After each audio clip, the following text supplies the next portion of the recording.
Buenas tardes. Iniciamos hoy la segunda sesión, ahora, del ciclo dedicado a Jovellanos, tras el comienzo del ciclo el jueves de la semana pasada, en el que el profesor Avellán nos hizo un perfil general del personaje y de sus diversas facetas.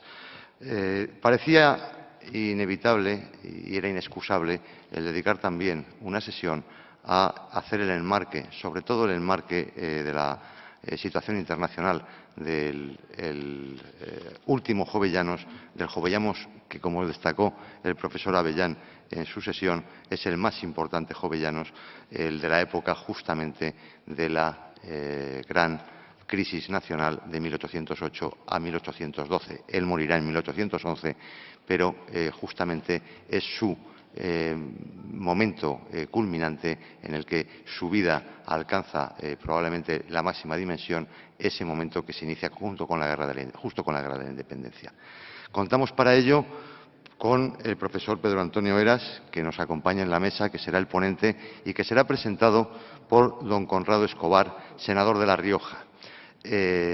Senador hasta esta legislatura que acaba de concluir y que viene muy a cuento en gran medida su presencia, porque también en esta sala, en los retratos que la adornan, encontramos a un ilustre riojano, don Salustiano Olózaga, que allí está, que justamente fue el segundo presidente del Ateneo de Madrid y el hombre que llevó adelante y sacó adelante en 1835 la iniciativa de la recuperación del Ateneo, que desde entonces se ha mantenido ininterrumpidamente los últimos 176 años.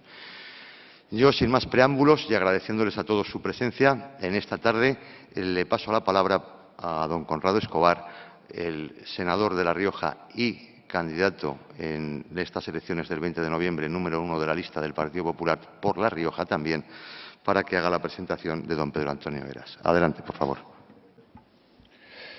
Muchas gracias. Después de estas amables palabras del presidente del Centro Riojano, de Pedro, y cuando a un político se le pone un micrófono delante, eso puede ser peligrosísimo, ¿no? Y más cuando ha venido precedido de que es candidato a las elecciones, eso es doblemente peligroso. Pero no teman ustedes, porque yo me voy a ajustar al papel que ahora me corresponde, que es ejercer de modesto introductor del conferenciante que hoy nos va a hablar sobre ni más ni menos que la política exterior en la época de Jovellanos. Pero permítame que antes de introducir al conferenciante, pues llame la atención sobre algo que a mí personalmente me ha sorprendido muy gratamente, ¿no? Sobre esta institución, el Ateneo de Madrid, y mucho más cuando es un riojano, uno de los precursores, uno de los primeros presidentes y uno de los impulsores, en definitiva, de esta institución. Yo creo que este Ateneo, y a la vista está que hoy es testigo de hasta qué punto responde al pluralismo político en España. Y yo creo que eso es un enorme valor que corresponde potenciar, como hoy vamos a hacer, ¿no? Hay una conferencia sobre la crisis y aquí vamos a hablar ni más ni menos que de la figura de Jovellanos. Entrando ya en harina, Pedro Antonio Heras Caballero nace, es conveniente, se puede decir el año, ¿no, Pedro? No pasa nada. Nace en el año, se debe, en el año 1948, y me lo ha recalcado, que lo mencionara, no nace en la provincia de Córdoba y concretamente en Peñarroya, Pueblo Nuevo, provincia de Córdoba. En un momento de globalización, pues conviene de vez en cuando recordar también el origen. En el año 71 se titula en Ingeniería Técnica de Minas, Minas Eléctricas. En el 76 licenciado en Geografía e Historia por la Universidad de Barcelona, lo cual indica la formación polivalente de nuestro conferenciante, que no es usual, ¿no? En estas épocas, una formación técnico-científica y también histórica. Doctor por la Universidad de Barcelona en el año 93 y profesor titular de la Universidad de Tarragona, corrígeme si es así, así es, y especialista, quizás como tal está aquí fundamentalmente, en historia contemporánea y como tal, me van a permitir que diga que profundo analista de las claves de uno de los fenómenos más intensos, más apasionantes en su análisis histórico. Me estoy refiriendo al fenómeno nacionalista. Y también en alguno de sus libros de su más temible tentación, que es la manipulación educativa. También es importante insistir en este particular. ¿Qué libros ha escrito el conferenciante? Es una obra numerosa, copiosa, pero centrándonos en algunos principales, yo he retenido La Revolución de 1868, la gloriosa en Tarragona, la oposición al franquismo en las comarcas de Tarragona, Viticultura y filoxera en el último tercio del siglo XIX. Rescato este libro porque para los riojanos todo esto, lógicamente, que tenga que ver con la viticultura es importante. La España raptada, como no, que es el libro que más tinta ha vertido últimamente sobre el fenómeno nacionalista, educación, lengua en un entorno nacionalista, y tiene también una agenda repleta de proyectos, que también es importante, de futuros. De la guerra de sucesión al desastre de 1898, ahí están muchas de las claves de la situación actual que hoy disfrutamos o padecemos en España. Y la política exterior durante los siglos XVIII y XIX. En definitiva, un conocedor de la España contemporánea, fundamentalmente de los siglos anteriores. No solamente yo subrayo este hecho, porque en el tiempo que hemos ahora compartido una charla me lo ha vuelto a demostrar, no solamente de la historia oficial del dato que figura en los libros de texto, que es importante, sino que en aquello que decía Unamuno, ¿no?, de la intrahistoria, que quizás sea una de las claves fundamentales para poder entender nuestra realidad contemporánea. Así que, analista de las causas, de las consecuencias de las que hoy somos herederos. Y yo acabo ya diciendo que, con un compromiso muy claro, un compromiso con la libertad. No obstante, además, estamos en una institución que proclama entre sus principios justamente el principio de la libertad, pero un compromiso con la libertad, con la razón y un compromiso con la verdad. Y a partir de ahí será él el que nos dirija unas palabras sobre la política exterior en la época de Jovellanos. Cuando quieras. ¿Se oye? Pues muchas gracias, Pedro. Muchas gracias, Conrado, por vuestras amables palabras. Eso me dio broma cuando dice, es que no sé, llevamos una época que cuando una persona se dice dónde es, se le pone la provincia. Parece ser que todo el mundo es de capital de provincia. Y claro, algunos, pues por suerte o por desgracia, pues, más bien por desgracia, porque claro, es mejor nacer en la capital de provincia que en el pueblo. Yo soy de Peñarroya por uno. Lo mismo que es mejor nacer en Madrid, y si naces en Francia, pues es mejor nacer en París que nacer en la Provenza, ¿no? Por muy bonita que sea. Bueno, excúsenme esta broma. Nos toca hablar hoy dentro del ciclo de Jovellanos, y cuando me toca hablar a mí sobre la política exterior, cuando amablemente mi querido amigo Pedro López me dijo, hombre, la política exterior, comentamos, digo, sí, es un tema pavoroso. Jovellanos tuvo poca relevancia política exterior, aunque fue nombrado embajador de España en Rusia, pero a los pocos días no pudo tomar y tal, porque lo nombraron ministro de Gracia y Justicia. Y a las 2 semanas lo envenenaron, que se escapó por los pelos. Ya lo veremos. O sea, quiero decir que con la política exterior tuvo muy poquito que ver, aunque dejó escrito alguna cosa. Fundamentalmente, por lo tanto, el tema es el drama que le tocó vivir a Jovellanos y a todos los españoles en la época. Vamos a dividir la conferencia en 4 partes. ¿Se oye bien? ¿Sí? No, yo lo digo porque como estoy con el cuello así para estar... ¿No? Ah, no. ¿Se distorsiona así más? ¿Sí? Es por mi cuello. Una parte, la parte primera, que es la época. El periodo por el cual vamos a estudiar alcanza 1789 hasta 1808. 1789 es el año de la Revolución Francesa. 1808 es el año de la invasión napoleónica ya declarada, pura y dura, y la rebelión del pueblo español, porque hasta entonces había sido subrepticia y cubierta diplomáticamente, y por lo tanto ese es el periodo de nuestra conferencia. Veremos una segunda parte que analizaremos teóricamente lo que son los intereses del Estado, el interés de Estado, los intereses nacionales y los intereses dinásticos, para ver cómo esto se relacionó en España y en qué medida la crisis pavorosa que sufrió España, el Imperio Español, nos llevó a la hecatombe de 1808. Un tercer apartado será España y las reformas ilustradas que se habían realizado fundamentalmente en el reinado de Carlos III y en el de Carlos IV, que internamente se siguieron realizando reformas. Ver si teníamos o no potencial España y su imperio y el reformismo ilustrado para progresar con orden y concierto, como quería Jovellanos, de forma suave, tranquila, pudiéndonos evitar los marasmos, los enfrentamientos, los radicalismos, ¿no? Y otro cuarto apartado, que es analizar lo que son verdades de hecho, claro, porque todo lo que hemos hablado antes, que son los procesos de enfrentamiento políticos, militares, con potencias extranjeras, Francia e Inglaterra, de 1789 a 1808.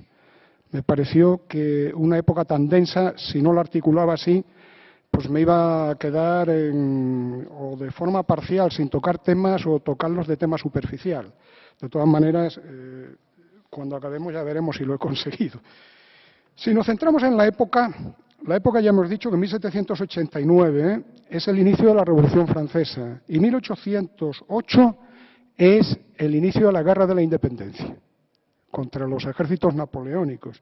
Son muchos años, ¿verdad que sí? Son 20 y pico de años, muchísimos años. Será un periodo, y además hay que dar cuenta que la Guerra de la Independencia no acabará hasta 1814, porque en junio de 1813 es la derrota de los franceses en Vitoria, se retiran, pero digamos que nosotros hasta 1814 la guerra luego durará 6 años. Es un periodo de crisis global y de aparición de nuevas formas de lucha política e ideológica. Hasta entonces había crisis de subsistencias, cuando había hambre se rebelaban los pueblos, había motines por no pagar impuestos de la sal, de las rentas estancadas, carecía de alimentos, pero no había reivindicaciones políticas. Podía haber el motín de Esquilache en contra de un político, pero no existían programas políticos alternativos. La lucha entre los países, la soberanía estaba en los reyes, la lucha era puramente geopolítica. Sin embargo, a partir de la Revolución Francesa, bueno, ya antes, con la independencia de las 13 colonias inglesas en América del Norte, la lucha va a tener un carácter político, porque se van a firmar ya derechos individuales, libertades políticas, donde reside la soberanía, súbditos que se rebelan no solo contra un Estado, sino contra el rey de ese Estado. Y la Revolución Francesa tiene de todo esto, y las guerras que va a haber tienen de todo esto. Será lucha geopolítica clásica, eterna, no está al orden del día, parece ser que vaya a desaparecer. Ojalá, si de verdad hay un sitio, yo firmo, me sacan el pliego para firmar y firmo. Pero no creo que nadie con luces crea que eso está al orden del día, que desaparezcan las guerras. O sea, las guerras de siempre, por motivos geopolíticos, motivos de intereses diversos, esta vez ya transida de motivos políticos e ideológicos. Es lo que le hace que sean un ciclo de guerras modernas, de lo que fue la revolución atlántica ideológica, lo que dio inicio a las revoluciones liberales. Por eso veremos las luchas entre estados y en el interior de estas sociedades. Tenemos que ver que España, curiosamente, pasará del poder de Carlos III. Cuando Carlos III deja el poder, teníamos la armada de guerra, teníamos nuestra fuerza naval, era la mayor de nuestra historia. Nuestros marinos, los oficiales, eran los más formados, los más cosmopolitas. Gente proveniente de todos los lugares de España, eran una auténtica garantía de unidad del imperio y de visión equilibrada, que no se daba a veces en los ejércitos de tierra. Allí estaba el conde de Aranda, siempre con el bando aragonés, etcétera, etcétera. Es decir, los marinos, los oficiales de la Marina eran mucho más cosmopolitas, más cultivados, más abiertos, tenían una visión del mundo. O sea, por lo tanto, es cierto que esos cientos de barcos que nos deja, sumándolos todos, no solo los grandes navíos que nos deja Carlos III, no todos tenían los cañones adecuados, y las tripulaciones de marineros, pero de todas maneras era una flota incluso capaz de enfrentarse a la inglesa, aunque los ingleses tenían la ventaja de que sus tripulaciones estaban muy avezadas. Era una cuestión sencilla. Inglaterra como ustedes saben, es una isla, todo lo que entraba y salía por Inglaterra salía por el comercio, e Inglaterra en un momento de guerra tiraba de los marineros civiles, por decirlo así, de su flota mercante y los integraba en su flota de guerra.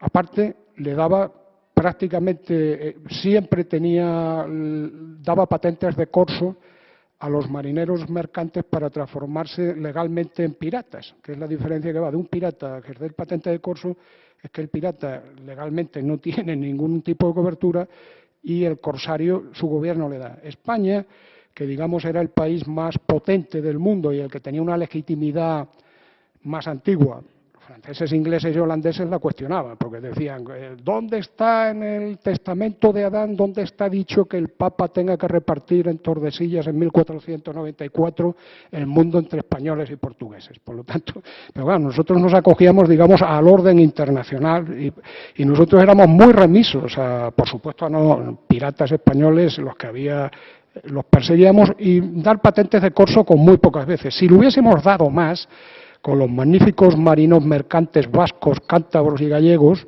y catalanes y vascos, nos hubiese ido mejor, pero no lo hicimos. Y eso hacía que a la hora de enfrentamiento nuestra marina, aunque tuviese barcos, pero tuviese dificultades de reclutamiento, y por contra la inglesa tuviese siempre una fuente de reclutamiento muy abundante. Bien, pues fíjense ustedes que el drama, yo cuando preparaba esta conferencia, que me he pasado tiempo preparándolo, el tema es largo y claro, y aquí en una hora tengo que sintetizarle, pero podríamos estar mucho tiempo y muchos días, ¿no? Me ha provocado una cedia espiritual y emocional intensa, porque es tan duro ver pasar de la cúspide a un país, Carlos III, reformas prósperas, Florida Blanca, un ministro fuera de serie en cuanto a inteligencia, equilibrado, a la catástrofe de la guerra de la independencia en que nos quedamos, que no somos, claro, es duro, es duro. Yo al menos psicológica y emocionalmente me duele mucho, ¿no? Si miramos el ámbito internacional, veremos que la crisis del equilibrio de poder que se daba entre las potencias europeas se va a acelerar de una forma radical a partir de la Revolución Francesa. El reforzamiento del poder de Francia como potencia terrestre será un hecho. Napoleón, en la época de su máximo esplendor, pensó, y lo dijo claramente, y combatió así, en poder dividir Europa en solo dos imperios, el Imperio de Occidente, Francia, y el Imperio de Oriente, Rusia. Por supuesto, Austria, Prusia, todo lo demás laminado. Y de la colusión entre el Imperio de Oriente, Rusia y el de Occidente, Napoleón, había que laminar y destruir a Inglaterra.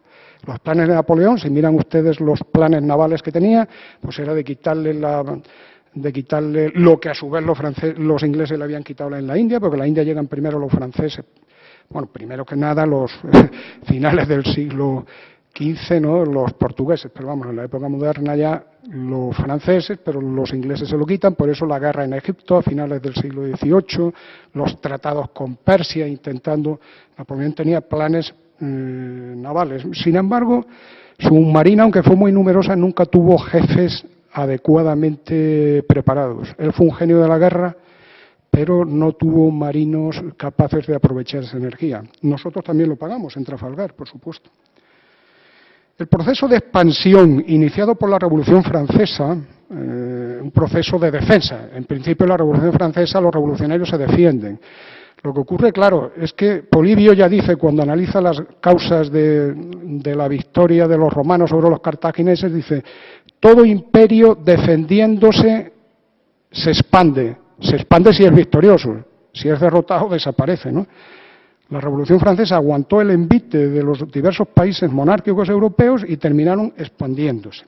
Y esa expansión la continuaron luego los republicanos conservadores y la continuó luego el primer cónsul Bonaparte y el emperador Bonaparte. No sé si me explico. No hubo solución de continuidad en la expansión de Francia. Decimos que el proceso de expansión iniciado por la Revolución Francesa continuará con la Francia imperial y de los estados vasallos constituidos en repúblicas, desde la época de la República Francesa, se pasará a monarquías mediatizadas y dominadas por Francia con reyes de la familia Bonaparte, que fueron numerosísimos, como pueden saber ustedes. Entre familias y cuñados, de hermanos de Josefina y tal, Napoleón era una familia de... ¿Qué había sido hasta entonces el equilibrio de poder en Europa? ¿Y cuáles habían sido los intereses nacionales de España? España, después de la guerra de sucesión que instaura Felipe V, la monarquía de raíz borbónica, se aviene con Francia para equilibrar el poder inglés y se pacta 3 acuerdos, pactos de familia se llamó así, el primero en 1733, el segundo en 1743 y el tercero en 1761. Tuvieron de bueno y de malo. De malo fue algo que no tuvieron culpa los franceses, fue culpa de la monarquía española, que fue la pretensión de tener pequeños reinos en Italia, Nápoles, Parma, el ducado de Parma, para tener a sus hijos allí colocados y hacerlos. Eso nos metía en un avispero que de ahí no podíamos sacar nada, cuando nosotros éramos objetivamente ya una potencia satisfecha porque teníamos América y nosotros lo que teníamos que con nuestra flota era garantizar las vías de comunicación con América, y a partir de aquí lo que pasase en Europa nos tenía que importar un bledo, que se equilibrasen los rusos con los austríacos, con los prusianos, y si no que se encargase Inglaterra de buscar el equilibrio de poderes. Pero aquí los intereses dinásticos jugaban ya durante todo el siglo XVIII en contra del interés nacional. Habrá un elemento clave que fue la Guerra de la Independencia de las 13 colonias en América del Norte que den lugar al nacimiento de Estados Unidos. Ahí se va a mezclar, ya hemos dicho antes, geopolítica e ideología. Geopolítica porque naturalmente Francia va a apoyar a muerte a los rebeldes, porque Francia había perdido en la guerra de los 7 años, había sido expulsada de Canadá 10 años antes, y a la vez Francia quería que España se metiese en esa guerra a apoyar y tal. Pero claro, España, a través de Floridablanca, que era un hombre inteligentísimo, es el primer ministro más inteligente que yo creo que hemos tenido en nuestra... Don Antonio Cánovas del Castillo, también era un hombre formado. Los demás, con mucho respeto, le quedan a muchísima distancia. Vamos, no puede haber color ni comparación para los que hemos estudiado los textos, la historia y los hechos. Creo que no es exagerado lo que digo, aunque puede ser que me ciegue la pasión, como humano que soy.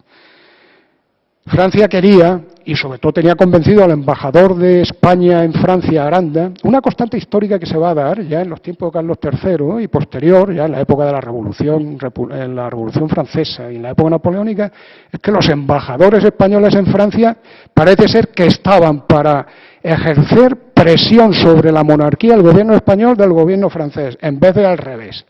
Llegó un momento, en la época de Godoy, que tuvimos 4 embajadores, 2 clandestinos. Godoy, como era muy desconfiado, 2 clandestinos suyos y 2 oficiales de la monarquía oficiosos. Imagínense usted qué catástrofe lo que significa esto. Floridablanca y Carlos III sabían que Aranda, que era militar, que era noble, tenía poca formación, sus escritos son un desastre, escribe muy mal. Y ya veremos, aunque tenía la teoría clara, nunca jamás supo aplicarla, nunca jamás. Pues Aranda quería enemigo a muerte de Inglaterra de forma visceral y quería que España incluso atacase sola a Inglaterra sin contar y tal. Claro. Y Carlos III y su prudente primer ministro decían, a nosotros lo que nos interesa es que Inglaterra y sus colonos rebeldes sigan en lucha toda la vida. En primer lugar porque así están entretenidos y no nos molestan y revierten sobre nuestro imperio. Pero además es que si por H o por B gana Inglaterra y los derrota, pues sacará muchas más fuerzas para volver contra nosotros. Pero si ganan los otros, serán un ejemplo de rebelión para nuestros virreinatos. Por lo tanto, nosotros armémonos, hagamos reformas, potenciemos el comercio, hagamos una gran flota, pero de entrar en la guerra nada. Al final se entra, pero se entra bien, se entra ya tarde, se entra bien, pero no hubo más remedio. Ustedes saben de que conservar la independencia y no, para ser independiente hay que tener mucho poder, ¿no es así? Es como a veces para ser un pecador, hay que estar muy fuerte, ¿no? Pues igual, para conservar la independencia, un poder político ha de tener mucho poder. Si ustedes leen a Tucídides el diálogo de la isla, los Melios o la isla de Melos, cuando llegan los atenienses le dice, te vienes con nosotros, y nosotros, pobrecitos, somos neutrales, los laconios o los espartanos no se meten con nosotros, sí, ya se meterán en cuanto puedan, porque no, en cuanto ganen y tal, y si no nosotros, o unos u otros, que no, los mataron y los esclavizaron a todos. O sea, ser independiente requiere tener mucha fuerza, mucha independencia, muchísima. Y por lo tanto nosotros entramos en esa guerra.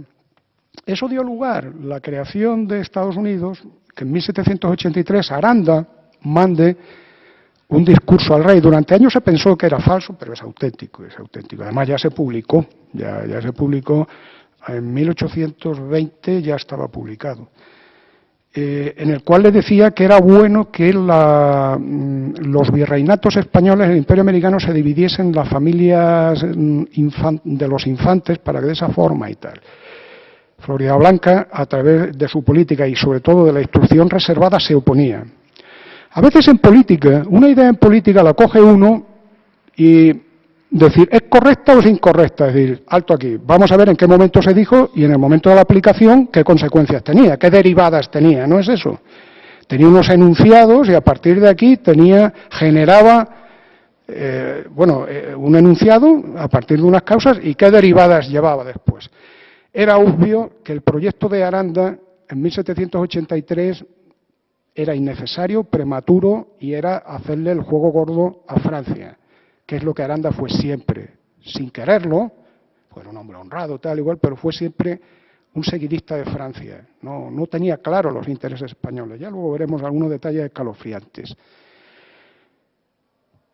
Ese mismo plan, en 1804, cuando Godoy ya estaba queriendo ser rey de España, y si no de Portugal, rey de España, y si no tal igual, y convencer a Carlos IV para que fuese monarca de España e India y tal igual, pues ese era un plan que podía ser relativamente correcto, porque podía, ante la presión napoleónica, refugiarnos. O sea, por eso los planes hay que verlos cada uno en su momento. Pero no es lo mismo 1783 que 1804, 1806 y 1807, que es cuando se vuelven a dar los planes de división de los virreinatos americanos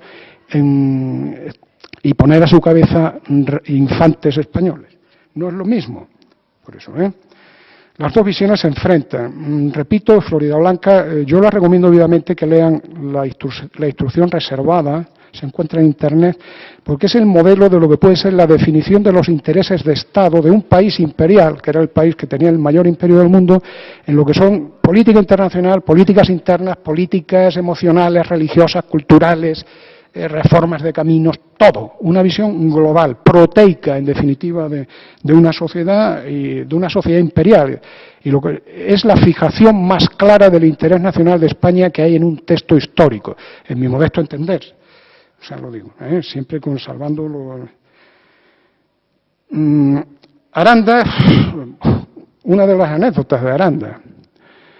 Yo no soy forofo de Floridablanca y enemigo de Aranda. Yo no soy forofo de nada ni enemigo de nadie.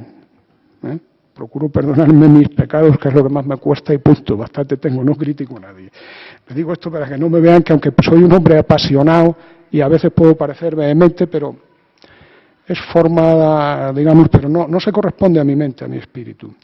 Pero claro, cuando yo critico a Aranda, ustedes saben lo que hizo el conde Aranda, el que presumía de que era militar, valiente, con bastantes heridas, y político, que conjugaba los dos saberes, el saber militar y el saber político.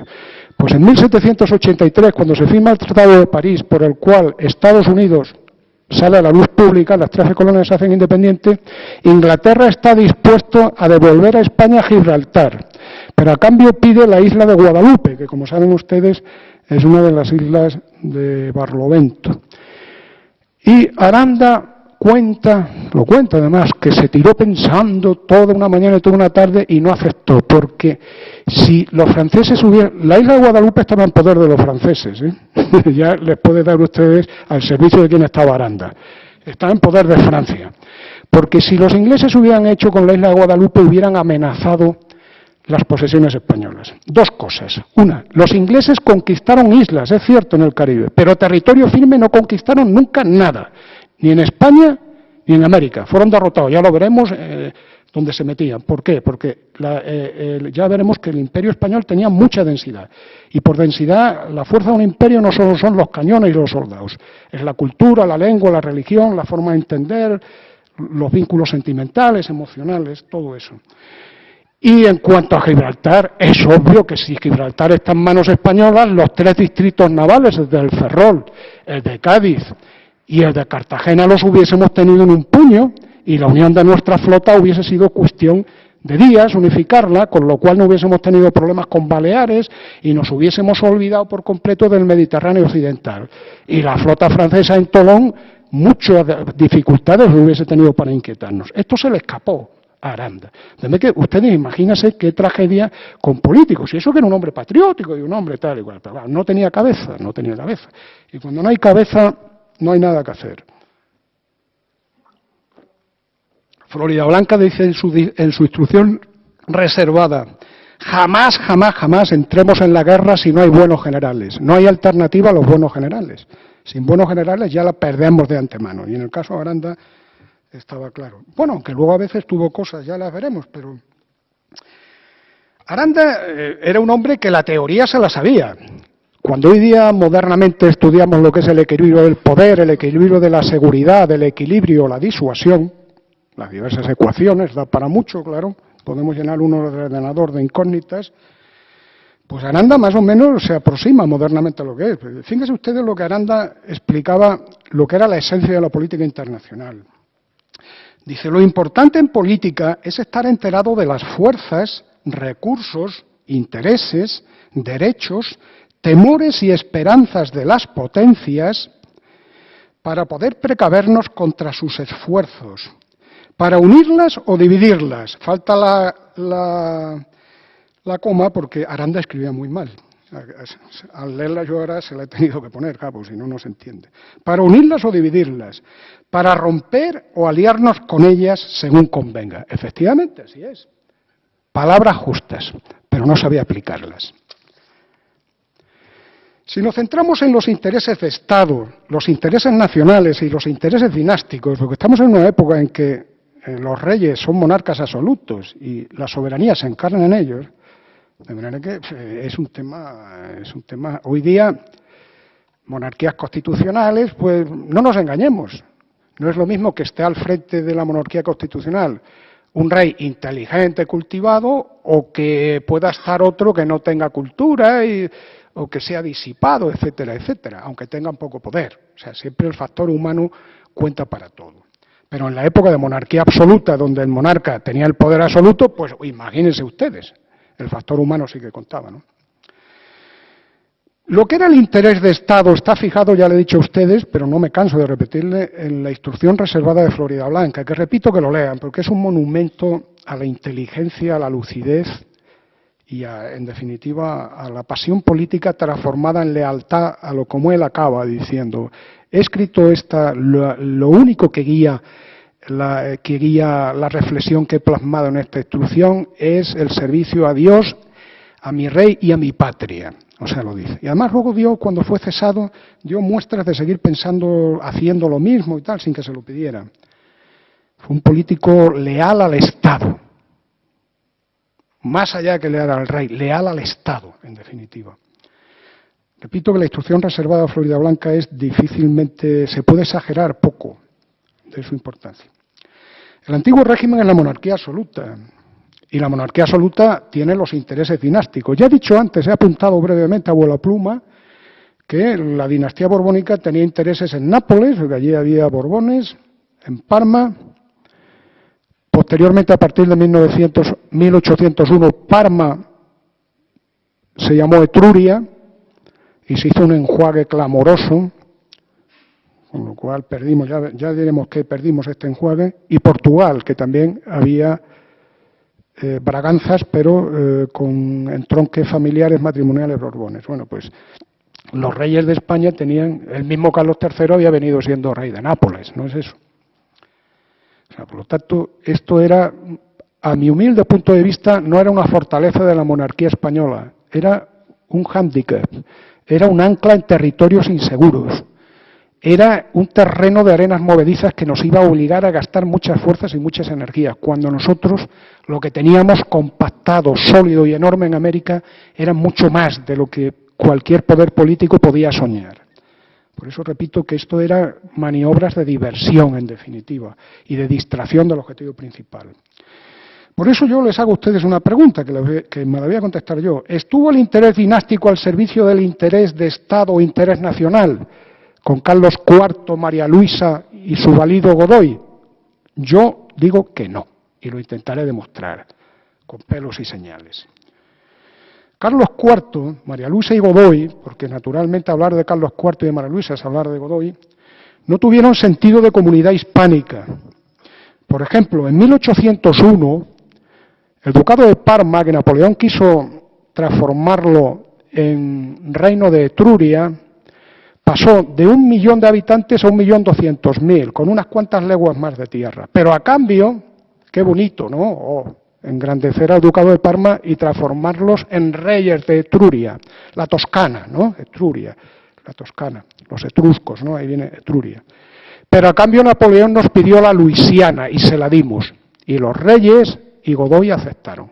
Es un caso de traición nacional, ya que naturalmente la Luisiana pues era la defensa de Nueva España, era el control del Mississippi y era lo que nos daba presión sobre las Floridas y era lo que nos garantizaba el seno Golfo de México, tenerlo controlado.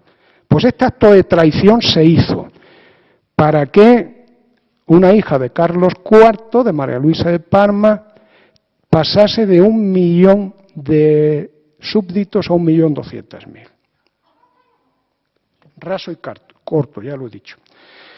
Esto nos hace ver que el factor personal individual del individuo, dada la absoluta concentración en la monarquía absoluta, era clave, era clave. Carlos IV fue un hombre muy capacitado, inteligentísimo, y Floridablanca fue, según mi modesta opinión, y según sus obras, y según sus textos de Estado y de estrategia, un hombre de altísimo nivel. Pero Carlos IV era un hombre de muy poca inteligencia, bondad natural, caballeroso, dispuesto a aceptar sus compromisos, pero de muy poca inteligencia. Y María Luisa, pues yo no me gusta hablar de señoras, o sea, quiero decir, yo no voy a hablar. Y de Godoy, pues Godoy llega al poder, estudió hasta los 17 años, 7 años en el seminario de Badajoz. En nuestros tiempos tenemos ministros que solo son bachilleres y algunos que han venido de Cataluña no han tenido ni la EGB. Y otras tienen diplomaturas y dicen miembras y con la miembra no sé qué y cosas de esas. En fin, dada la época actual de democracia, yo no voy a opinar sobre si los estudios dan inteligencia o no. Posiblemente aquel viejo refrán que dice lo que la naturaleza no da, Salamanca no presta, pues sea verdad, no es eso, que lo importante es la inteligencia. Pero vamos, Godoy no tenía la formación, sobre todo porque llegó al máximo poder, fue nombrado primer secretario de Estado con 25 años. Yo no voy a entrar aquí en la crónica rosa de si Godoy lo hizo eso por cuestiones y tal. Si Godoy sustituyó a su hermano Luis, que había sido antes guardia de corps, en la cama de la reina y tal, yo no voy a entrar. Yo no voy a entrar en eso, no voy a entrar. Por cierto, Godoy vivimos una época en que se le intenta exonerar, digamos, más que bajo la historia, bajo la etiqueta de prensa del corazón. Porque como fue un hombre que a los 41 años se tuvo que ir de España vilipendiado y tal, y pasó de tener un poder omnímodo, porque era el único después del rey que tenía permiso para moverse por Madrid con coche de 6 caballos, o mulas, el único, y tal, pues pasó luego a vivir mal y terminó pobre, con 85 años, abandonado por su segunda mujer, que había sido su amante, Pepita Tudo. Entonces, claro, a partir de aquí, el drama del personaje da para mucho, claro, para la intrahistoria personal. Yo a Godoy lo analizo no por esto, que no me preocupa, tengo mucho respeto por las personas, sino por la responsabilidad de sus hechos. A los políticos hay que enjuiciarlos, pues esa obra de Max Weber, ese ensayo luminoso que es la ética de las convicciones y la ética de la responsabilidad. El político es la ética de la responsabilidad. Y la responsabilidad de Godoy fue espantosa. Y sus memorias son mentirosas, son falaces. Él hizo los apuntes, pero luego se los redactó otro. Porque Godoy también escribía bastante mal. Bastante grandilocuentemente, pero bastante mal. Se lo redactó otro. Pero son falaces, son mentirosas. Miente mucho, oculta. Intenta justificarse continuamente. Entonces, los personajes son estos. Godoy no tenía preparación, porque no lo había estudiado, y tenía una extrema juventud. Ahora, claro, haber estudiado. Menos años había estudiado en Salamanca el bachiller Hernán Cortés. Y fíjese usted la que montó, y fíjese usted las cartas de relación de conquista que escribe para justificar la traición que ha hecho, ¿no? Y poder dar por bueno, ¿no? Menudo tío, perdón. O sea, digamos que la juventud, o sea, por eso repito que no, pongo también lo claro y lo oscuro, ¿no? No me gusta ser unilateral. Pero es obvio que en condiciones normales, claro, pasar de Floridablanca o del mismo Aranda hombres formadísimos, a Godoy, pues vamos, eso es. En fin, pero bueno, vivimos tiempos en que nos han tocado vivir tiempos interesantes, que algunas analogías sin mucho esfuerzo podríamos encontrar. Pero bueno, vivimos en democracia, por lo tanto no hay que quejarse. Estamos en la monarquía absoluta, señores, y por lo tanto sí hay que quejarse y a quién quejarse, que era Carlos IV y María Luisa. Bien. La Godoy, sin preparación, su extrema juventud, gastó la mayor parte de sus energías en defender su inestable posición. Ese es el drama. Como se sentía amenazado, inseguro, estuvo gastando energías en defenderse. Y se rodeó de aduladores, tan torpes o tan inútiles de ciertas cosas, pero que lo adulaban, porque él no tenía seguridad. Tuvo una permanente debilidad y siempre pondrá su interés personal por mantenerse en el poder ante los intereses de España y de América, de su imperio. Antes, cuando era más joven, cuando ya empezaba a ser mayor por el miedo que le tuvo al hijo de Carlos IV, Fernando VII, y su mujer, que eran enemigos declarados de Rajoy, que fue ya cuando se entregó con armas y bagajes al emperador. Leeré luego una carta que le escribió, para que vean ustedes la dignidad del primer secretario del gobierno de España, de Godoy. Los reyes siempre lo apoyarán, siempre, incluso en la época que lo sustituyeron durante 2 años. Y por lo tanto se harán responsables y cómplices de su política de cesión y traición. Así hay que decirlo. En España, si analizamos las reformas ilustradas de Carlos III a Carlos IV, vemos que en España fueron reformas de mucho calado, de mucho éxito. Ya antes he dicho que si esas reformas, si no hubiese habido Revolución Francesa, en España posiblemente nos hubiésemos podido evitar los horrores de la Guerra de la Independencia, los horrores del ciclo de guerras civiles del siglo XIX, porque podíamos haber llegado a una sociedad moderna, a una sociedad equilibrada, donde el orden estamental se hubiese ido diluyendo y reduciendo y hubiera ido surgiendo un orden burgués, donde el mérito sea por el trabajo, el esfuerzo y demás, no por el nacimiento, que era el orden estamental, y podíamos, porque las bases ya estaban sentadas y la ideología de Carlos III, de sus ministros, de Pedro Rodríguez Campomanes, etcétera, de Jovellanos, de todos, eran hombres de gran clarividencia. Pero no fue así. El choque de la Revolución Francesa nos quebró. Y volvimos al todo o nada, o el blanco o negro. Pero de Carlos III a Carlos IV había campo para que las reformas exitosas siguiesen profundizándose y extendiendo. En América el éxito estaba más asegurado todavía, porque la cuestión comercial, base del progreso y del poder español para mantener el equilibrio oceánico y continental en Europa, a partir de 1778, cuando Carlos III concede libertad de comercio de todos los puertos peninsulares con América, porque hasta entonces comerciaban unos cuantos, pero el monopolio histórico estaba en Cádiz. Eso no significa que vascos, catalanes o gallegos no pudieran comerciar con América. Eso es un agravio inventado, falso, de los nacionalistas. Podían.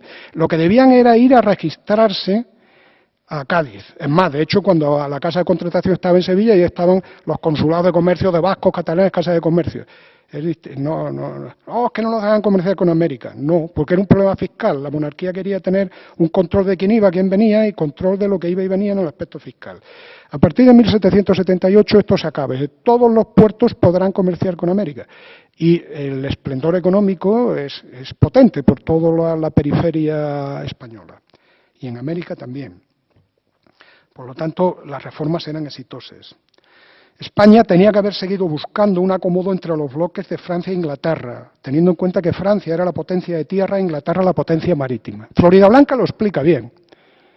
Jamás de los jamases ponernos a favor de Francia y de Inglaterra para que una o la otra quiebre su hegemonía y sea destruida, porque la que gane nos obligará, hará de nosotros unos siervos. La alianza con Francia, cuidado, porque Francia no nos quiere como aliada, nos quiere como sierva y vasalla. Por lo tanto, si la tenemos equilibrada con Inglaterra, puede ser el mejor aliado, pero si es reina y señora, será la peor ama y nosotros seremos los peores esclavos. O sea, Floridablanca tenía claro que la independencia de España y su imperio solo podía venir del juego bipolar de intereses entre Inglaterra, potencia marítima, Francia, potencia terrestre, y España, que eran las dos cosas al mismo tiempo, porque nuestra frontera del Pirineo era una frontera relativamente fácil de defender. Además, no teníamos diferencias históricas con Francia, porque ya con la paz de los Pirineos y tal, el Tratado de los Pirineos, habíamos perdido el Rosellón, etcétera, no.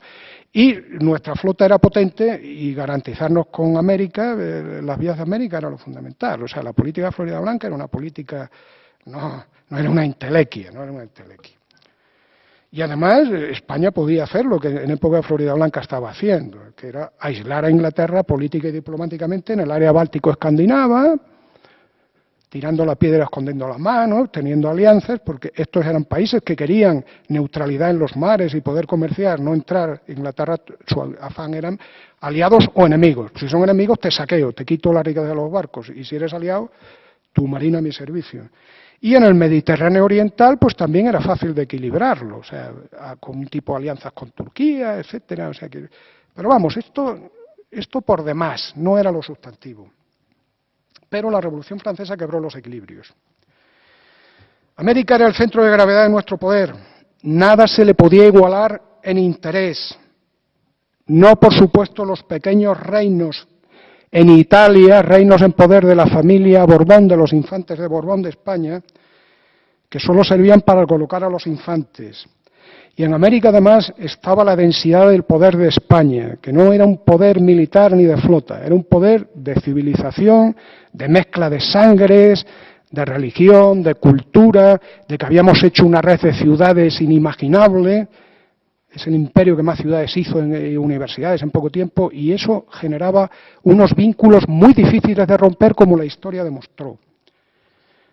En América la fortaleza real de España era un hecho. La prueba está en que los ingleses, islas pequeñas, por su superioridad naval, fueron capaces de conquistar, pero en tierra firme nunca. Ahí están los casos de Buenos Aires o Montevideo. En 1806 y 1807 se metieron y salieron derrotados, pero muchos miles de hombres prisioneros y muertos. Tanto es así como los ingleses tienen esa virtud que ojalá la tuviésemos nosotros, que son orgullosos, para disimular, le hicieron un juicio de guerra y a poco más condenan a muerte, aunque no lo condenaron a muerte, pero sí a cárcel, al almirante, porque dijo que había hecho esa guerra sin contar con el permiso del gobierno. Menudos son los ingleses, pero así fue. ¿Por qué esto? Porque no estaban disueltos ni mucho menos los vínculos de fidelidad hacia España, de América. Y eso, repito, dentro de la ecuación del poder, del equilibrio de la disuasión, es un elemento que vale mucho. ¿Recuerdan ustedes aquella anécdota que no se sabe si es cierta o no, pero que es significativa, ¿no? Cuando en plenos tratados de la Segunda Guerra Mundial, Stalin dice que le preguntó a Churchill y tal, ¿cuántas divisiones tiene el Papa? Bueno, los papas tienen muchas divisiones. El polaco Wojtyła, pues Polonia terminó teniendo divisiones. O sea, quiero decir que lo que son los elementos, las afinidades culturales, ideológicas y tal, eso forma parte de la ecuación del poder. Bien, las reformas ilustradas tenían serias posibilidades de haber seguido el progreso económico, tanto en España como en América, pero hacían falta reyes como Carlos III y buenos ministros como Florida Blanca. Pasemos ahora a los procesos de enfrentamiento de 1789 a 1808. A medida que vayamos, vamos a tener que prestarle atención algunos años, porque la historia, ustedes saben que la historia hay que prestarle a la verdad de hecho. Cada hecho luego se puede interpretar de una forma u otra. Lo que ocurre es que vivimos en una época en que la historia es la palanganera de la política. Y entonces ya hay algunos y algunas que niegan las verdades de hecho, y a partir de aquí interprete usted libremente los hechos, porque para eso está la libertad, pero no los niegue.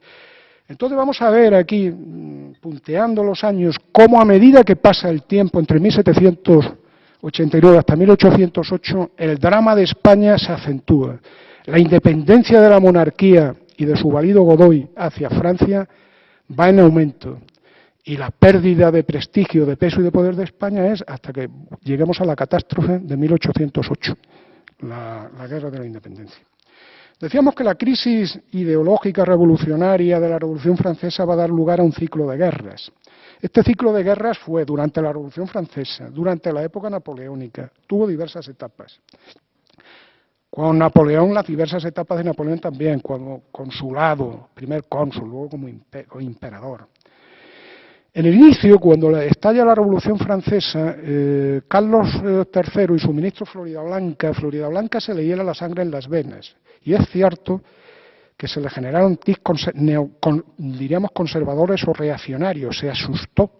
Un hombre tan reformista, tan progresista, diríamos, la Revolución Francesa le hiela la sangre en las venas. Y todo su objetivo es instaurar un cordón sanitario para que la propaganda francesa revolucionaria no entre en España. El cordón ideológico y policial de Floridablanca ante la Revolución Francesa fue un hecho y, aunque yo, que tengo mi experiencia en los tiempos de Franco, sé que controlar pasquines, periódicos clandestinos de periódicos es difícil, pero bueno, pues, pero vamos, se obstaculizan. No cerró por completo todo el flujo de folletos y panfletos revolucionarios, pero Floridablanca lo obstaculizó bastante. Floridablanca era firme partidario de evitar la guerra con Francia.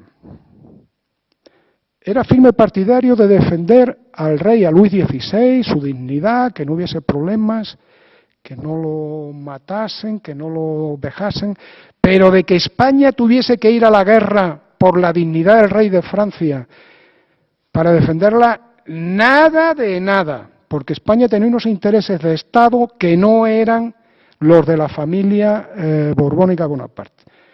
Luego, presión, buscar alianzas con los enemigos de Francia, los enemigos históricos de Francia y con las monarquías y tal, pero de entrar en la guerra, nada de nada. O sea, Floridablanca era taxativo. Tensión, hacerla crecer para que los revolucionarios bajasen el diapasón, pero había que evitar la guerra como fuese. Floridablanca fue sustituido en febrero de 1792. Fue sustituido y no se le dejó ni ir a recoger su ropa, sus mudas limpias ni sus libros a su casa. Se le metió en un coche y se le mandó a Ellín. Por el camino se puso a hacer 14 informes a Aranda, que es quien lo sustituye, eran enemigos ideológicos, claro, es lógico, ¿no? Políticos. 14 informes en los que le informa de cómo están los expedientes, los asuntos de política internacional. Informes de los que no toma copia porque dice que son ultrasecretos y que cuando él llegue porque no quiere, que tal, etcétera, etcétera. Aranda les contesta uno tras otro diciendo que los ha recibido, hace toma de correo, ¿no? Y dice que lo hace para servir a su país, porque él no quiere, ha sido cesado instantáneamente y él no quiere dejar los expedientes de su país, tanto en política internacional como en política interna, tratos con la Iglesia, con la nobleza, con los colegios, con los estudios, todo, en 14. Ese documento se descubrió en 1960 y lo editó en 1962 Antonio, el catedrático ya fallecido, Antonio Rumeu de Armas, canario. Está editado. Yo me he hecho con él. Yo cuando di la conferencia en el Centro Riojano el año pasado sobre las diferencias, no conocía este texto, pero me he hecho con él y es un texto importantísimo que da sobre todo. Es continuación, son 5 años más. La Real Instrucción está escrita en 1789 y esto está escrito en marzo de 1792. No es eso. Por lo tanto, han pasado 5 años, pero la política de Floridablanca, Revolución Francesa y tal, la política de Floridablanca en el aspecto internacional es inamovible. Sigue aplicando las mismas directrices. Y sobre todo es un documento estremecedor por la lealtad hacia el Estado y hacia los intereses de España que demuestra Floridablanca. Yo soy de los que opinan Floridablanca, que estuvo viviendo hasta 1808, el mes de junio, vivió en una celda, estuvo en la cárcel, pero luego lo liberaron y tal, lo acusaron falsamente a Aranda y después de que se había apropiado de dinero, era falso, era un hombre soltero, no tenía, era enemigo a muerte de María Luisa porque le criticaba sus devaneos y sus amoríos, y María Luisa de Parma, la mujer de Carlos IV, la princesa, lo odiaba, claro, porque sabía que los agentes de Floridablanca se enteraban de todas sus aventuras. Floridablanca estuvo viviendo muchos años hasta que en 1808 se viene a Aranjuez para ser presidente, ya un anciano con 80 años de la Junta Suprema con la Guerra de la Independencia, que va a morir 6 meses más tarde. Estuve viviendo en un convento de franciscanos, en una celda de franciscanos en Murcia, y estuve dedicado a hacer regadíos, diseñar regadíos, diseñar obras donde el terremoto ha habido ahora, en Lorca, en Murcia, en Totana, por su tierra, porque era murciano. Yo tengo la certeza que este hombre que vio la catástrofe, estuvo 20 años, como quien dice, apartado del poder, y vio la catástrofe con lo que sabía, con lo que conocía, que lo tenía todo en la mano, que tuvo que dejar multitud de documentos, con mucho cuidado para que los espías de Godoy no se lo pillasen, y que eso tiene que estar en algún convento franciscano, en algún archivo de la orden franciscana. Porque los frailes sí que saben guardar las cosas, los frailes y las monjas, seguro que tiene que estar. También que lanzo la idea a ver si alguien con ganas lo busca, porque eso sí que podía ser un campanazo. Los papeles de Floridablanca, que seguro que tienen que estar. Dirán ustedes que siento pasión por Floridablanca. Sí, lo siento.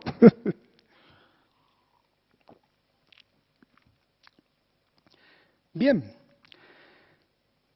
Aranda, que era mucho más conciliador con Francia, porque Aranda era amigo de Voltaire, había sido amigo de los ilustrados y con Francia no quería y tal, la primera medida que hace es disolver la Superintendencia General de Policía que había creído Floridablanca de cara a la Revolución Francesa.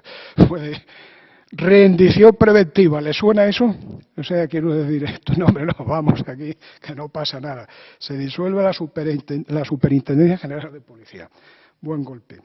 A la vez, Aranda, como tampoco quería la guerra con Francia, no la quería no por los intereses de Floridablanca, por defender los intereses geopolíticos de España, sino porque era muy amigo de Francia y de la Revolución Francesa. Por eso se oponía Aranda a que España entrase en guerra con la Revolución Francesa. Pero Carlos IV estaba muy preocupado por la suerte del rey Luis XVI y puso ya 5 meses, Aranda estuvo 5 meses en el poder, lo pasó al Consejo de Estado, Consejo Asesor, y nombra a Godoy, con 25 años, primer ministro. Y comienza ya el mecanismo para declarar la guerra a Francia. Aranda, que se oponía a la guerra, dijo con lucidez, en esta guerra, si se va a declarar, España puede perder, pero no ganar. Daba por hecho de que si ganaba no iba a sacar nada en claro, porque España no tenía nada que reivindicar a Francia. Pero si perdía, Francia nos podía hacer mucho daño, podía reivindicarnos. Por lo tanto, él dice que no. Y pensaba que Carlos IV entraba en la guerra porque tenía seguro el ganarle la guerra a Francia, ya que a él no le cabía en la cabeza, por levantar el trono francés, no pondría en riesgo el suyo. Parece lógica, sí, ¿no es eso? Que España no debía entrar en guerra por salvarle, en su momento, ya estaba la cabeza, por desgracia, decapitada de Luis XVI, había cometido el asesinato político del rey francés. Y no soy yo partidario de guillotina, ya se ponen ustedes, de ninguna, no soy partidario, o sea, quiero decir, fue un crimen de Estado, pero bueno, en aquella época los revolucionarios franceses hicieron. Falleció muy radical, era Ricardos, pero era muy listo, muy preparado. Era un genio de la guerra, pero a una altura insuperable. Que estuvo de hecho, cuando estuvo vivo, España le ganaba la guerra por Cataluña, se combatió en territorio francés. Por efecto, Aragón era difícil, porque los Pirineos, y en las Vascongadas los franceses avanzaron, en una primera época avanzamos nosotros, luego avanzaron ellos, y los guipuzcoanos, hubo élites guipuzcoanas que colaboraron con los franceses. No así los vizcaínos ni los alaveses, que fueron leales a la monarquía española. Pero junteros guipuzcoanos fueron colaboradores. Luego, cuando se firmó la paz de Basilea en 1795, hubo un tratado para decir que se habían ido a Francia con ellos, que podían volver a España, a Guipúzcoa, y que no sus daños y tal, ¿no? Pero, en fin, ya hay un puntito ahí, un punto de tener en cuenta. Hay una que no es anécdota, fue el sitio de Tolón. Tolón, la base naval francesa de Tolón, la más importante del Mediterráneo, entonces y ahora, ¿no? Donde están los buques nucleares, todo. En Francia, en territorio metropolitano, no digo de Argelia o no digo de Bizarta, no digo de las colonias luego, digo de cuando Francia no tenía colonias en el norte de África. Pues allí se hicieron fuertes los monárquicos y por lo tanto pidieron ayuda al ejército español y al ejército inglés, que mandaron la flota. Napoleón, que era el jefe de la artillería francesa, un joven oficial, se cubrió de gloria, muy inteligente. Cuando Wellington dijo aquello, dice, este bandido mueve los cañones como pistolas, ¿no? Dice, mueve los cañones como pistolas. O sea, era un oficial de la artillería fuera de serie, en todo lo que tocaba. Menos en la guerra del mar, que no la entendía ni la entendió nunca. Y, por supuesto, allí los ingleses, su objetivo descarado, ¿saben ustedes cuál era? Hundir la flota francesa que se quemó en el puerto y, si podían, hundir a la flota española también, para quedarse sin problemas en el Mediterráneo occidental. ¿Entienden ustedes lo que se estaba jugando en esa guerra?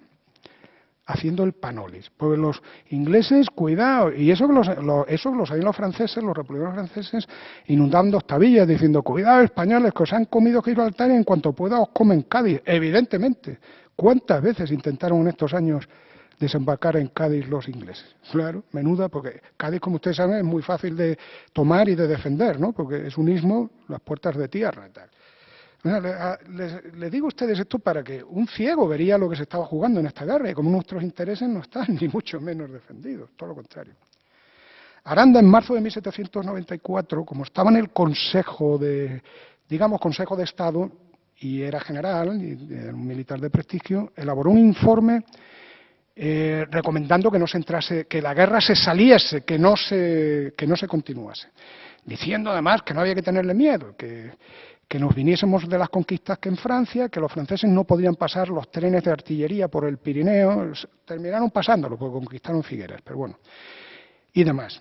Pero es tan torpe, don Pedro de Bolea, conde de Aranda, es tan torpe, que saben ustedes, en vez de decir con los argumentos que diría Floridablanca, porque es una guerra que solo nos exponemos a que los ingleses nos estropeen la flota, no solo la francesa, sino la nuestra, porque corremos el riesgo de perder las provincias en las Vascongadas, los guipuzcoanos, porque Francia puede aprovechar, Inglaterra puede aprovechar, nada de esto. Se le ocurre decir que cómo vamos nosotros, que cuando vayamos a luchar, que el ejército francés está formado por hombres amantes de la libertad que se sienten libres y que la libertad es un elixir que enardece a las tropas. Y que, sin embargo, los soldados españoles, que gozan de un aparente patriotismo, merced a las cuestaciones que los frailes y los poderosos de los pueblos les han dado, marchan contentos, pero a medida que se les vaya acabando el dinero para el juego y el vino, y vengan las largas marchas, caminatas propias de los ejércitos que tienen poca épica y poco romanticismo,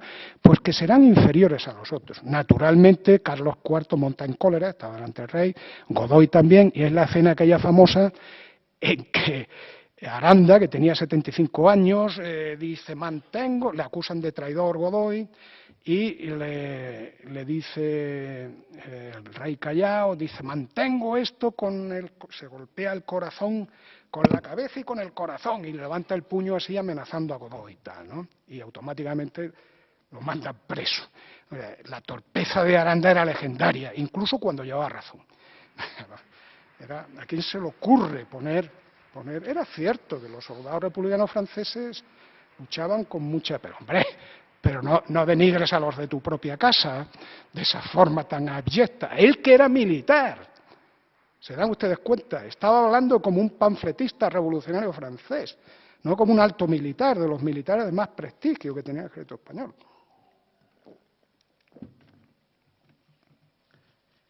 En 1795 se firma la paz de Basilea. Los franceses se quedan con la parte derecha de Santo Domingo, el actual Santo Domingo, la isla de la Española, ellos tenían Haití, y Godoy es ascendido a príncipe de la paz. Buen éxito. Buena paz y buen príncipe. Jovellanos, por aquellas fechas, escribe en su diario,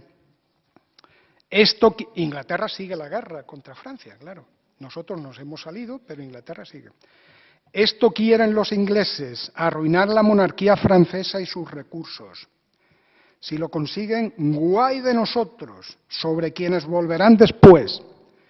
Pero si triunfará la República Francesa, guay primero de Inglaterra y de nosotros que estaríamos aliados de Inglaterra, ¿no es así? Cuánto mejor fuera tener la paz y estar siempre entre estos dos poderosos enemigos, disfrutando su protección y contrapesando sus fuerzas. ¿Entendéis? ¿Entienden, perdón? La política de Floridablanca, de no comprometerte con uno o con otro porque estás perdido. En 1796, al año siguiente de firmar la paz, se firma un tratado de alianza con Inglaterra en agosto de 1796, que podemos decir abiertamente comienza la sumisión total de Francia e Inglaterra. Y en octubre comienza la guerra con Inglaterra. Y los franceses, la República Francesa, nos piden nuestra flota. Pues claro, Nosotros, nuestra flota era muy apetecible, era una gran flota. Nuestros oficiales eran mejores que los franceses y tan buenos como los ingleses, y eso lo sabían.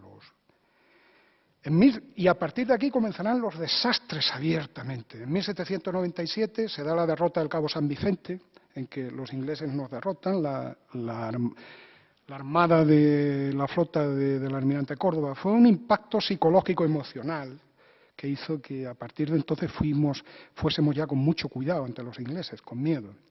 Inglaterra se apodera de Trinidad, pero sin embargo intentan desembarcar en Puerto Rico, pero los echan. Las milicias de Puerto Rico los rechazan. Eso hemos dicho que en tierra firme, Puerto Rico es una isla relativamente grande, en tierra firme los ingleses no podían con los españoles. Nelson será rechazado en Cádiz, intentará conquistar Cádiz, y en Santa Cruz de Tenerife se desembarca y no habrá forma de... Por 3 veces intenta que se rindan y por 3 veces le contesta el jefe del cabildo diciendo todavía tengo fusiles, tengo pólvora y tengo hombres, de manera que de momento no hay nada que hablar. Y por 3, hasta que a la tercera, dice, bueno, adiós. Y perdió un brazo Nelson, perdió un brazo perdió un brazo. El 13 de noviembre de 1797, Jovellanos fue nombrado ministro de Gracia y Justicia, unos días antes de haber sido nombrado para ser embajador en Rusia.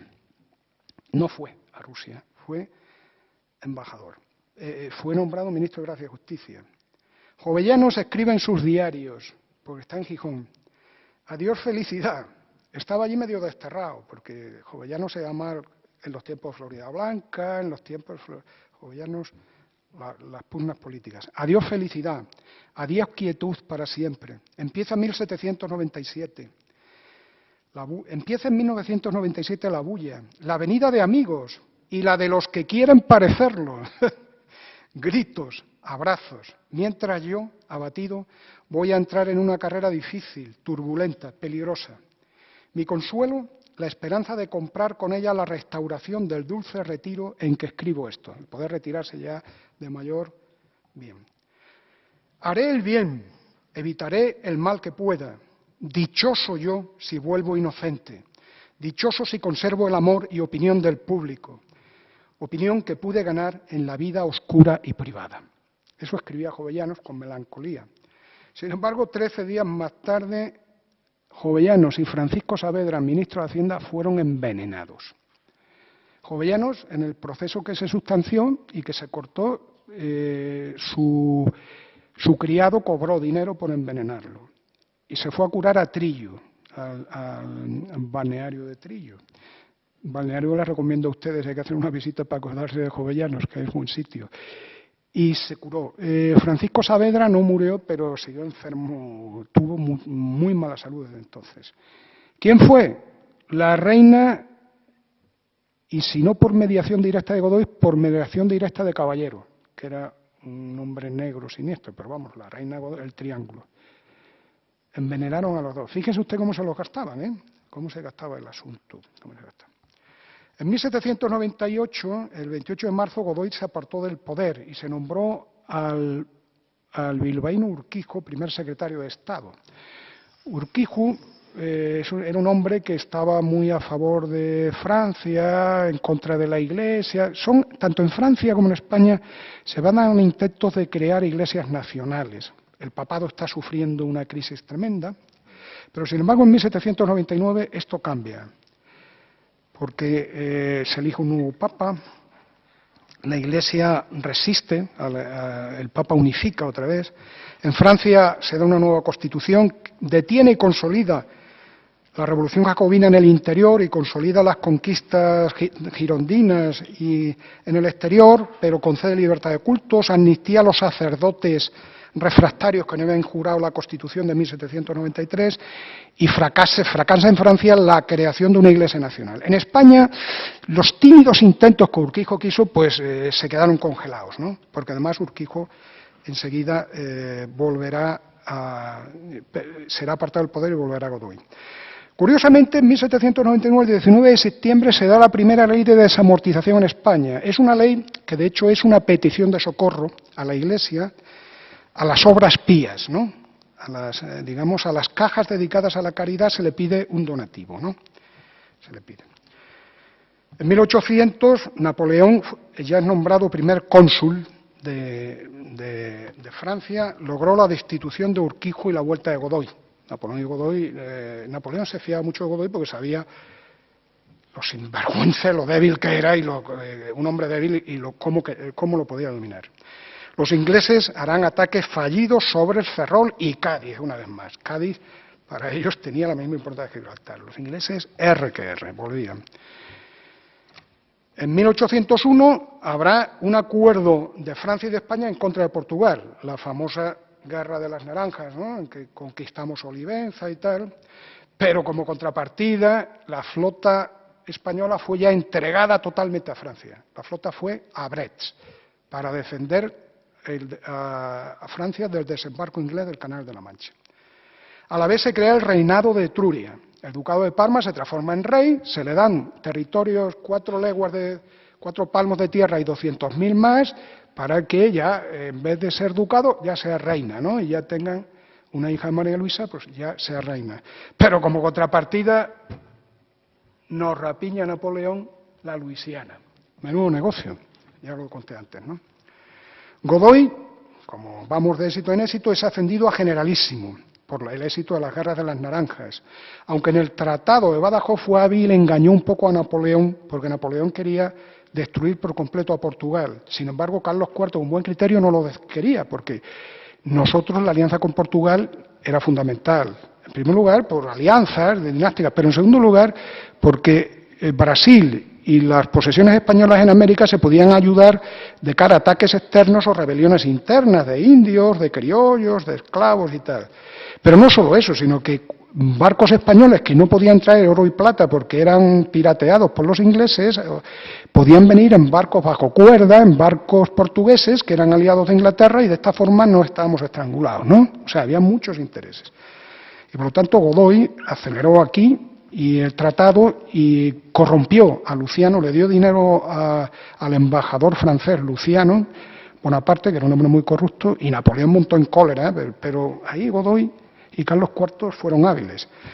Y les amenazó, les escribió una carta diciendo que como no rectifiquéis ese tratado, habrá sonado la última hora de la monarquía española. Se permite el lujo de amenazar así. Pero Godoy no dio marcha atrás y Napoleón pues era una barbata. ¿Por qué? Porque no tenía tropas en Bayona suficientes, y de no tenerlas dijo que iba a movilizar tropas en Bayona, pero no, porque todas las tenía en Brest y de cara en Boulogne y tal, para defenderse del posible desembarco inglés, porque tenía que luchar en 2 frentes. En el frente Teatro de Operaciones Centroeuropeo, siempre con la latencia de Prusia, de Austria y de Rusia, y a la izquierda pues tenía que ocupar Dinamarca, tenía que ocupar Holanda frente a los ingleses, y por lo tanto no tenía tropas concentradas en Bayona para amenazarnos. En 1802 se va a dar la tregua, no una paz hecho, va a ser una tregua entre Inglaterra y Francia. A cambio nosotros recuperamos Menorca, pero Trinidad siguió en poder de los ingleses. Esa paz, esa tregua más que entre Inglaterra y Francia, hace que los ingleses nos den Menorca, que la tenían ocupada, pero no nos dan Trinidad. Hubo negociaciones que los ingleses volvieron a decir, bueno, le damos Trinidad a los españoles y los franceses nos dan la Martinica. Y los franceses volvieron a decir lo mismo. Estamos otra vez con la Guadalupe y con Gibraltar, ¿no? O sea que, menudos negocios. Por contra, Carlos IV va a hacer pretende la unión de las 3 coronas, una alianza, el equivalente de lo que sería algo así para reírnos un poco de la alianza de civilizaciones de la Casa de Borbón, de España, del reino de Nápoles y de Parma, ya transformado en reino de Etruria.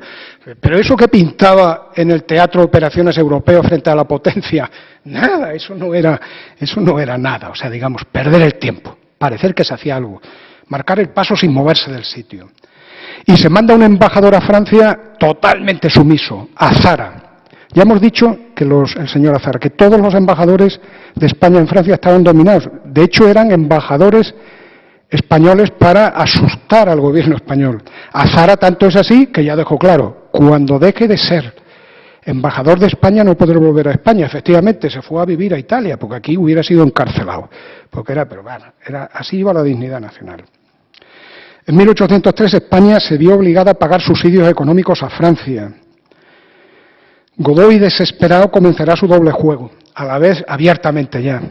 Como el partido fernandino del hijo de Fernando VII va tomando poder, pues, y piensa que en cuanto Carlos IV puede morir y tal, pues a la par que intenta favorecer una fuerza neutral, una alianza con Prusia, con Rusia y Portugal para equilibrar a Francia e Inglaterra, idea que era correcta, le propone en plan secreto a Napoleón, plan secreto personalmente, su puño y letra Godoy, la invasión de Portugal. Tenía en mente la división de Portugal y que una parte, la parte del sur, fuese para él, como rey, príncipe o regente, de las tres formas. Napoleón no se fiaba mucho porque decía que Godoy no tenía fuerza ni crédito.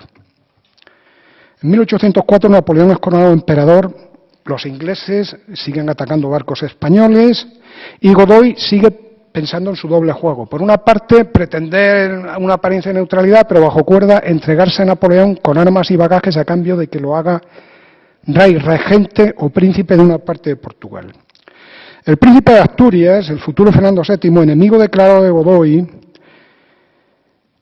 que estaba casado con una napolitana que era aliada, Nápoles era aliada de Inglaterra, naturalmente, pues la madre era austriaca y demás, y por supuesto, pues no se fiaba de Godoy ni de Napoleón, hizo que Godoy viva obsesionado por su suerte personal.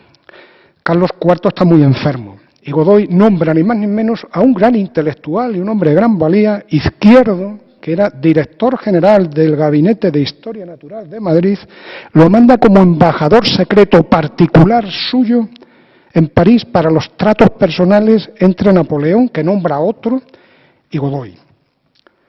Carlos IV quería la paz con Inglaterra por motivos económicos, para que viniese el oro y la plata de América y el comercio. Había una profunda crisis económica.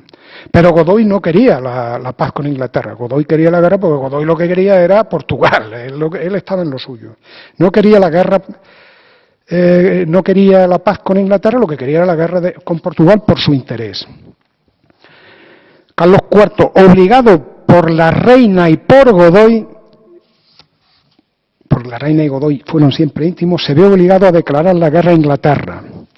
La reina sabía los pactos secretos de Godoy con Napoleón sobre Portugal. Es duro, ¿verdad? Es duro, duro.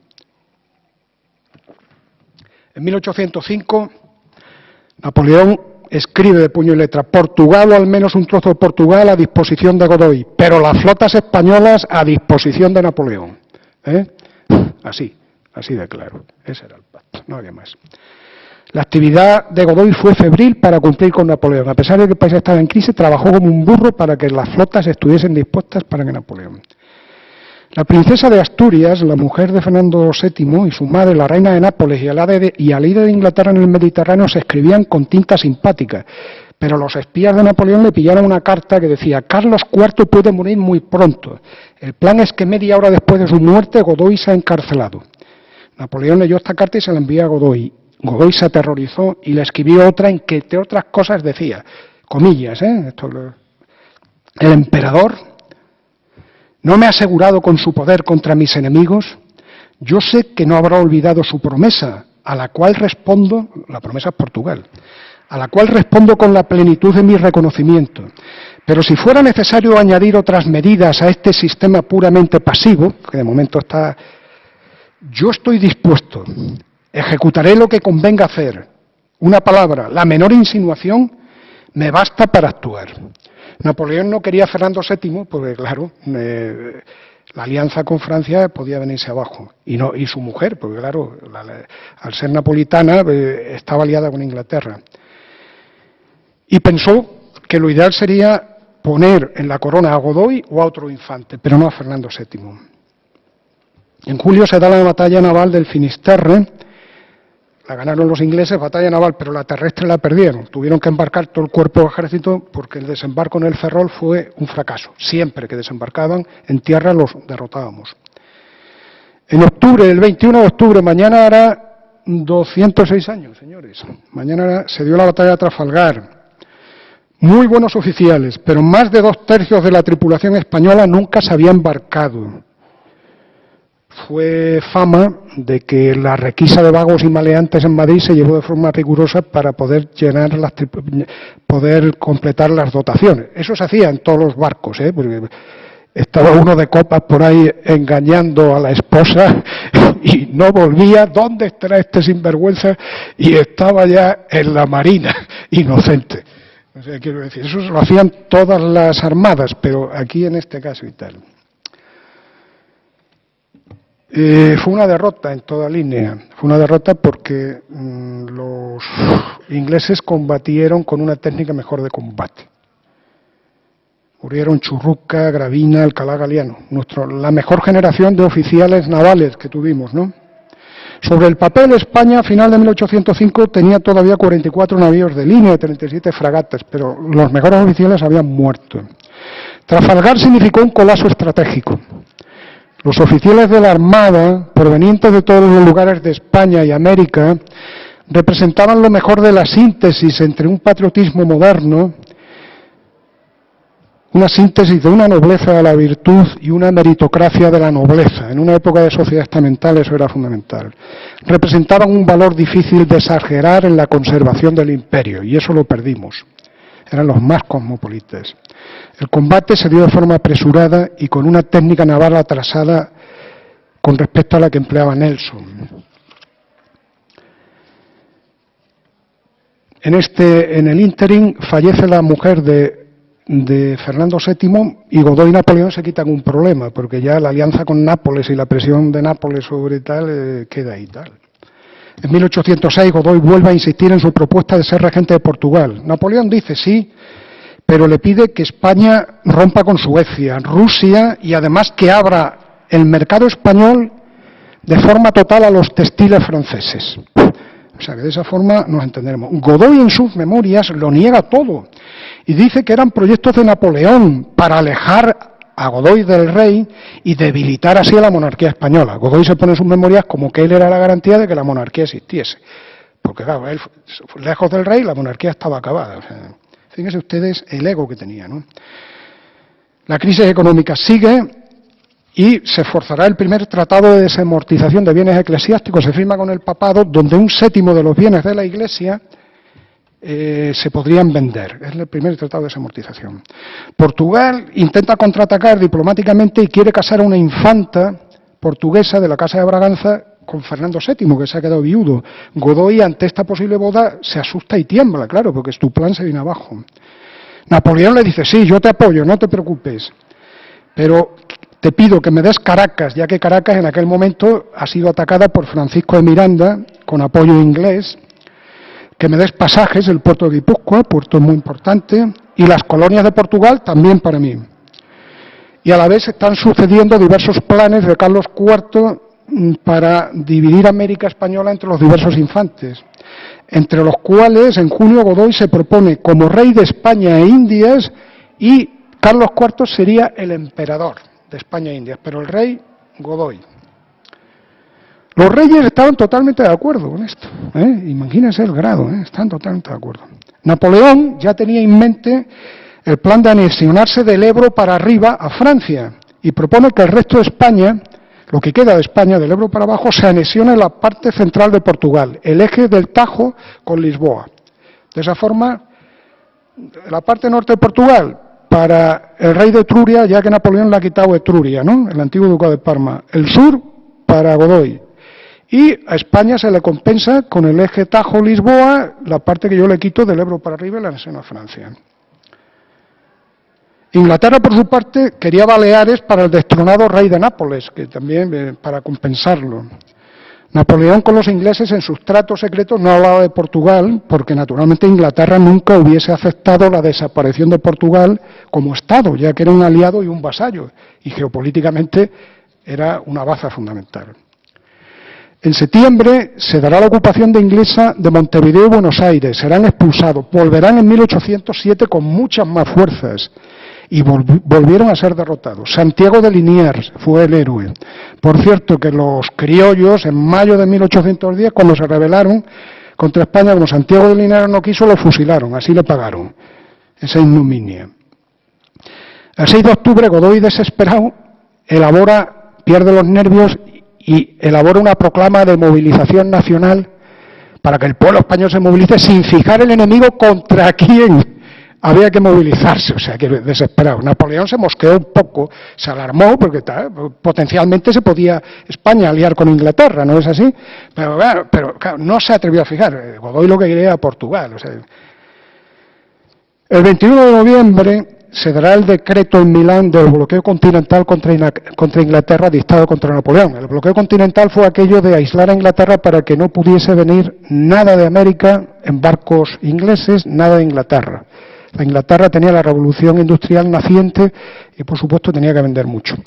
De aquel bloqueo salió lo que en su principio fue el origen de fabricar azúcar con remolacha, ¿no es así? Pero no llegó a ser operativo. Las gacetas napoleónicas dijeron, con 3 o media docena de hectáreas habrá azúcar para toda Europa. ¿No es eso? En fin, siempre pues que hay pues los poderes políticos utilizan. Con el tiempo, yo cuando era pequeño, la azucarera del Ebro hacía azúcar con remolacha. Hay que recordar que en la Primera Guerra Mundial el bloqueo naval franco-inglés sobre Alemania, el Imperio Alemán y Austria-Hungría, dio lugar también a que los científicos alemanes, el azúcar es difícil, inventasen la sacarina. Las guerras, no se sabe que, aunque no venía el tabaco a América, qué sucedáneo, cómo se las apañaron.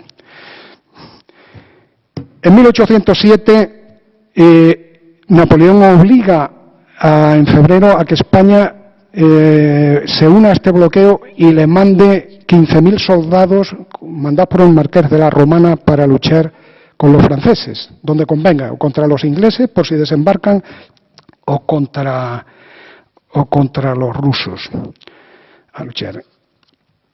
El Tratado de Fontainebleau, ya que se da en el 7 de octubre, divide ya Portugal abiertamente. En octubre se da la conspiración del Escorial de Fernando VII y sus partidarios contra los reyes y Godoy. El rey lo averigua, pero perdona a Fernando VII. La familia real portuguesa, ante la entrada de los cuerpos de ejército franceses en España, teóricamente para ocupar Portugal, la familia real huye en los barcos de guerra ingleses y se van a Portugal. En 1808, el 17 de marzo, se da el motín de Aranjuez, en la cual se va contra Godoy. Carlos IV abdica, el 19 de marzo Carlos abdica en su hijo, Fernando VII, hay 3 días de motines en Madrid. Carlos IV, María Luisa y Godoy se van a Bayona para ponerse bajo la protección y el arbitrio de Napoleón. Fernando VII también se va. Y el 5 de mayo se producen las abdicaciones en Bayona, todos. Y abdica otra vez, le devuelve la corona a Fernando VII a su padre, Carlos IV, y Carlos IV pues ya abdica y le da la corona a Napoleón para que él se la dé a quien quiera. Su plan, su hermano Luis, su hermano José. Hemos acabado y he tardado un pelín más de lo previsto, ¿no?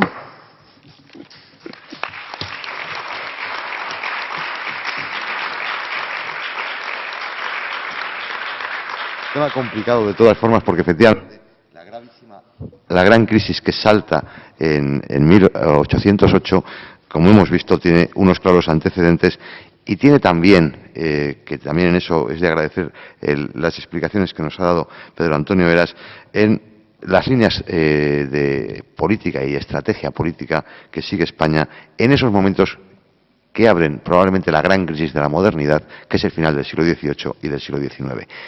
Yo quisiera abrir un turno de debate y hay una cosa que sí quisiera, y si me permiten, utilizar el privilegio de ser el presidente de la sesión, preguntarle en primer lugar, que es cómo precisamente Jovellanos y Floridablanca van a coincidir en 1808 en la oposición a la invasión francesa. A Floridablanca ya nadie lo quiere, pero su incorporación al bando patriota sublevado, qué duda cabe que le da una respetabilidad que Daoiz, Velarde, Ruiz y los héroes del 2 de mayo pues quizás no lo hubieran podido otorgar. También, sin duda, a ese bando patriota, el general Castaños, que también está presente en esta sala como presidente del Ateneo Español en 1820, pues también le da esa respetabilidad que sin duda Floridablanca aporta. Pero Jovellanos es todavía, hay un punto más, porque Jovellanos le ofrecen ser ministro del Interior José Bonaparte, a través de amigos muy directos. El 7 de julio, sí, todavía no se ha dado la batalla de Bailén. Que todavía no se ha dado la batalla de Bailén. Y lo rechaza. y lo rechazan. Van a coincidir. Entonces, ahí hay un problema que es al que yo me gustaría preguntarle a Pedro. Jovellanos, justamente la explicación de alguno de los lances que nos ha ido contando, su intento de envenenamiento, su cese fulminante como ministro de Gracia y Justicia y apartamiento y luego encarcelamiento en Mallorca, tienen que ver quizás, y esa es la pregunta, con una posible tendencia más bien en favor de la alianza británica de Jovellanos frente a una cada vez mayor, como bien nos has explicado, orientación profrancesa de Godoy. Bueno, he entendido perfectamente la pregunta. Jovellanos tuvo una íntima amistad con un lord inglés que era Lord Holland, que era ministrable. Lord Holland pudo ser un espía de élite inglés, como los ingleses saben hacer las cosas, porque Lord Holland no solo era cultivadísimo amigo de Jovellanos de toda la vida, se querían, era más joven que él, sino que Lord Holland, entre sus séquitos, tenía a varios especialistas en historia del derecho constitucional inglés, etcétera, etcétera. En los días de las polémicas de la Junta Suprema, de si cortes sí, cortes no, de julio, agosto, septiembre, octubre y primavera de tal, Lord Holland, que se fue a Sevilla, se iba con esto, volvía a Gibraltar, volvía.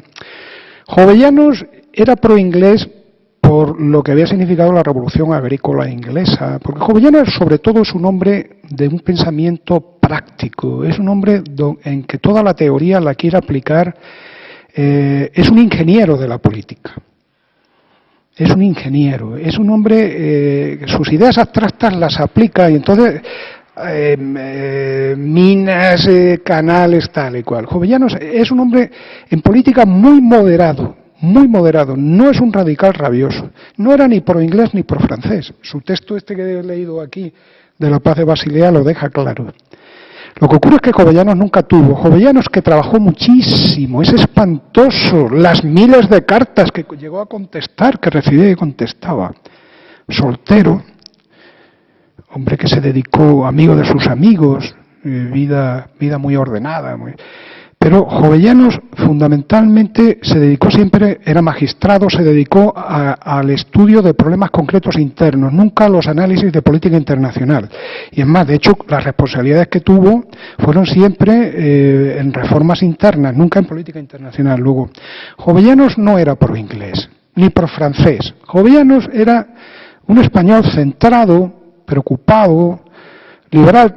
Tenía amigos acusados de ser masones de la Inquisición, pero él nunca, o la vida en Sevilla, pero él no fue un hombre, era un hombre profundamente creyente, sobrinos suyos en Sevilla eran canónigos, era un hombre, iba a misa todos los días, cuando sale de la prisión de tal, en su diario, misa, tal, o sea, Jovellanos no era. Entonces, Jovellanos, es obvio que en 1808 hay que ser pro-inglés porque de Inglaterra viene la alianza para echar a los franceses. Tengan ustedes en cuenta que Napoleón tuvo en España, llegó a tener hasta 270.000 hombres combatiendo, pero combatiendo de mala forma, repartidos en cada núcleo de población porque tenía que ocupar el territorio, porque las guerrillas no le dan respiro. Los ingleses lo solucionaron con 40.000 soldados bisoños y 27.000 portugueses. 40.000 británicos y 27.000 portugueses van a vencer a los, y aparte de los españoles, a los franceses. Entonces, el aliado era Inglaterra a partir de la Guerra de la Independencia. Hasta entonces, Jovellanos, la política que sigue es la política internacional, por eso he leído este texto que escribe en su diario, decir, ni con unos ni con otros, que el que gane nos va a machacar. Que nuestro interés es esto. No sé si he contestado a tu pregunta. Pero claro, hemos metido a Lord Holland y no hay papeles. Para mí que Lord Holland era un agente de los servicios secretos ingleses que estaba para colaborar con Jovellanos, ya llevaba tiempo, joven y tal, y el equipo de intelectuales que tenía y tal, porque por supuesto a los gabinetes de gobierno inglés no se le escapaban las tensiones que había entre los ilustrados españoles y las tensiones que iban a vivir los Floridablanca, los Jovellanos, y las que vivían Mazarredo. El mejor marino español era Mazarredo y era afrancesado, ¿entendéis, no? Y le escribe a su íntimo amigo que es Jovellanos. Pero claro, uno es afrancesado y otro no, y el otro dice, no puedo. O sea, esa tensión emocional la sabían los ingleses, y por eso pues cultivaban. Pero eso es esa amistad que viene de antiguo, pero ese ser pro-inglés viene de la alianza ya de la guerra de independencia, no antes, ¿eh?